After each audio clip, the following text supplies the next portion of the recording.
Selamat sore guys. Ketemu lagi dengan saya Dr. Made Wijaya. Hari ini kita membahas sekitar topik tentang asam lambung, yaitu keluhan yang sering diderita berupa sakit dada. Nah, sakit dada ini sering sekali menjadi keluhan utama bagi penderita asam lambung.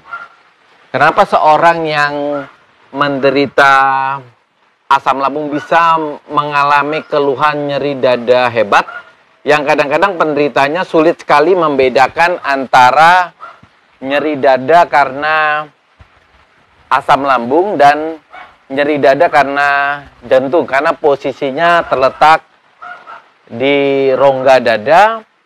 Biasanya keluhan nyeri dada ini disertai dengan rasa berdebar-debar, rasa sesak napas yang membuat pasiennya segera untuk pergi ke rumah sakit ya untuk mendapatkan pertolongan. Karena keluhan ini biasanya tiba-tiba, kadang terjadi pada waktu si pasien sedang tertidur. Nah, mari kita lihat ya. Pertama, kalau kita lihat dari saluran cerna ya, itu berasal dari pertama mulut kita, kemudian lari ke belakang. Itu ada kerongkongan ya di bagian atas, kemudian turun ke bawah, ke tengah, ini juga bagian daripada kerongkongan. Kemudian dia turun lagi ke bawah sampai di perbatasan dengan lambung ya, tepatnya di hulu hati. Itu kerongkongan masih terus baru ke lambung. Lambung memenuhi bagian sebelah kiri daripada perut kita. Nah, di antara lambung dengan kerongkongan ini ada pemisah ya. Pemisah ini disebut dengan sphincter, tapi kita anggap seperti pemisah, seperti semacam pintu yang sebenarnya tugas utamanya adalah mencegah asam lambung supaya tidak berpindah daripada lambung ke kerongkongan. Nah, dia hanya terbuka secara alamiah karena kita sedang makan atau sedang minum. Makanya teman-teman yang sedang makan, sedang minum itu tidak boleh dalam posisi tidur, harus dalam posisi duduk untuk mencegah reflux ya. Makanya kan kadang-kadang gini, ketika kita makan sambil tidur, yang takut terjadi itu adalah ketika kita tidur, pintunya terbuka, refleks, asam lambungnya langsung keluar. Sehingga memang makan dengan minum sebaiknya tidak dalam posisi tidur. Tapi kita tidak bicarakan itu. Nah, ketika makanannya masuk atau minumannya masuk, itu secara refleks pintunya terbuka dan dia tertutup lagi ulang. Sehingga asam lambung tidak ada kesempatan untuk keluar daripada ke kerongkongan. Nah, tapi pada orang-orang tertentu itu bisa mengalami kelemahan pada sphincternya itu. Ya, misalnya terjadi pada kehamilan, terjadi pada orang yang tidak kuat dengan obat gula metformin, yang tidak kuat dengan obat hipertensi atau amlodipin. Kemudian ada juga yang misalnya pertama kali minum kopi langsung terangsang untuk nyeri di daerah ulu hati dan di daerah dada. Tetapi penyebab yang paling sering yang menyebabkan seseorang mengalami nyeri dada karena asam lambung berulang-ulang itu adalah psikosomatik. Psikosomatik artinya misalnya pikiran yang, rasa takut yang berlebihan, rasa cemas yang berlebihan, rasa sedih yang berlebihan, yang secara otomatis menimbulkan sphincter atau pintu yang tadi yang harusnya tertutup rapat itu terbuka.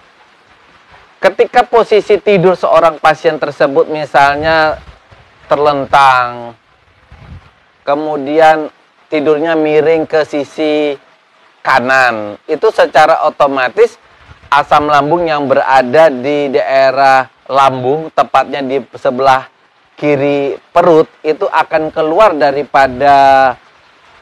lambung ke daerah kerongkongan yang ada di dada, ya, kerongkongan yang ada di dada, sehingga timbullah semacam iritasi sepanjang kerongkongan.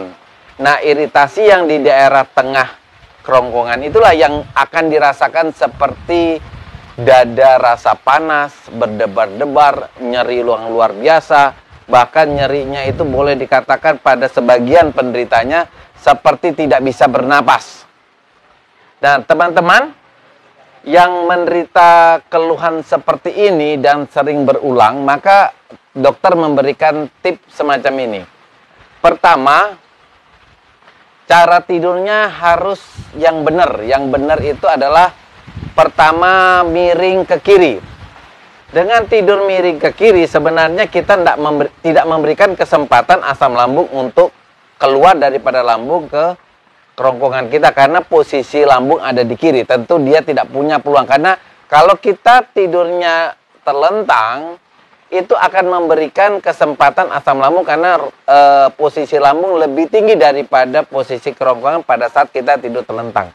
Kecuali tidur terlentangnya dengan posisi diberi penyangga, ya, semacam bantal, 2 di kepala, 1 di pundak.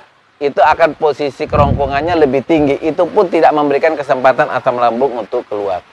Kedua, pentingnya memberikan semacam cairan penetral, ya, seperti antacid yang diberikan sebelum tidur.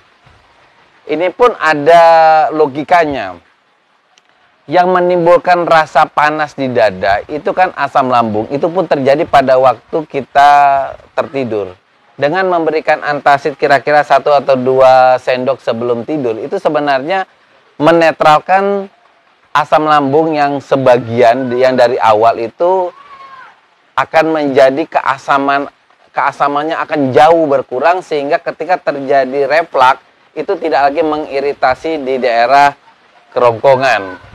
Kemudian rekan-rekan jangan lupa untuk minum obat semacam antiinflamasi, ya, misalnya yang sederhana dan penghilang nyeri kayak paracetamol. Kemudian kalau tiba-tiba sakit, minum air hangat. Hindari kepanikan. Sehingga kalau memang penyebabnya misalnya karena sebelumnya dirundung rasa sedih yang berlebihan, rasa cemas yang khawatir berlebihan, mungkin perlu memberikan obat-obat kecemasan atau obat-obat psikosomatik. Tapi obat-obat ini kan harus berkonsultasi dengan dokter untuk menentukan obat mana yang cocok.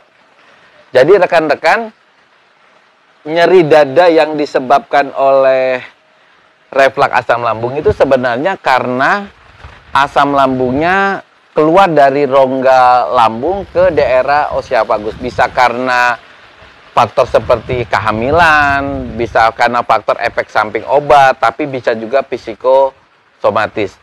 Tripnya, cara tidur yang benar, minum antacid sebelum tidur. Kalau menderita nyeri hebat, tidak usah panik, minum air hangat, minum antacid, minum obat semacam penghilang nyeri. Tidurnya usahakan setengah duduk, tidak usah panik, tidak usah ke rumah sakit.